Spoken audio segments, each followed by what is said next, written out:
来看婚姻的消息，为了好性侵的受害者会使得到更加大心的服务，嘛保护受害者的隐私。婚姻关县政府伫中国医药大学北港附设病院设立性侵害这个受害者一站式服务，将这个验伤、笔录、心理治疗等等的流程整合伫同一个所在，希望讲会使减少重复说明的案情对受害者造成伤害。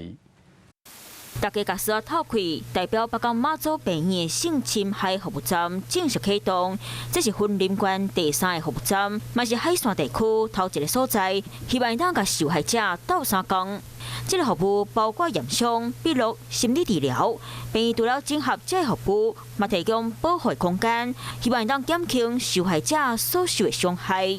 那这个设置的空间里头，除了这个一个温馨谈话的空间之外，还利用了一个妇产科的一个诊间，可以做有效的验伤采证。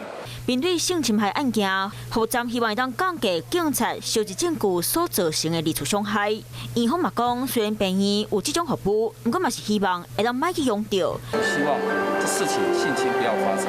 希望服务站的设立会当让受害者得到上好的照顾。生生不息，宏观视野，我是申宏。想要看体育新闻，就要赶快看华视新闻，赶快按赞、分享、开启小铃铛哦。